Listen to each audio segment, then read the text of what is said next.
সেটা পুলিশকে এবং প্রশাসনকে বলেছে।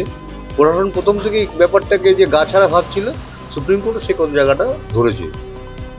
সুতরাং এটা তো আমাদের বলার অপেক্ষা রাখে, সারা দেশ সারা পৃথিবী কতটা জানতে পেরে গেছে। সিবিআই এর উপরে আমরা এটা বলতে চাইছি, আমরা তো একটা ভালো এজেন্সি চেয়েছিলাম, সিবিআই একটা ভালো এজেন্সির মতো একটা দৃষ্টান্ত স্থাপন করবে এই ব্যাপারটা। আমরাই ধৈর্য হারাচ্ছি, প্রতিদিন 14 দিন হয়ে গেল কোনো রেজাল্ট পাইনি, স্বাভাবিক ব্যাপার। হ্যাঁ, কিছুটা তো নষ্ট করা গেলে সিবিআই এতদিন সময় লাগতো না মনে হয়। সিবিআই এখন অন্যভাবে চেষ্টা করছে প্রমাণ জোগাড় করার।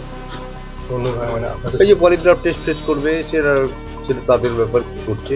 বলতে চাইছি সবাই একটু তৎপর হয়ে কাজটা করুক, এবং সিবিআইয়ের উপর যে মানুষের যে আস্থা আছে সেই আস্থা রেখেই কাজটা, আমরাও আস্থা রেখেছি যখন, সেই আস্থা রেখে এত বড় ঘটনা তদন্ত করে কিছু একটা কুল কিনারা করুক। তারা তো পুরো কুল কিনারা এখনো করতে পারেনি। আমরা একমাত্র মেয়েকে হারিয়েছি, এবং যেখানে সে স্বপ্ন পূরণ করতে গেছিল সেখানেই তার সমস্ত স্বপ্ন শেষ হয়ে গেছে। এবং তাকে নিয়ে আরো কিছু অপপ্রচার একদম একদম কিছু তো হচ্ছে মিডিয়া। কালকে আমাদের বলার পর থেকে দেখছি অনেকেই ফেসবুকে তাদের পোস্টগুলো সরিয়ে দিচ্ছে, সোশ্যাল মিডিয়া থেকে অনেক পোস্ট করাচ্ছে। আইনগত পদক্ষেপ নেবে সে তো নয়, সুপ্রিম কোর্ট তো বলেছি, এবং প্রশাসনের উপর আমরা বলেছি যে এটা যাতে না হয়, আমার মেয়েকে নিয়ে যেন ব্যবসা না হয়।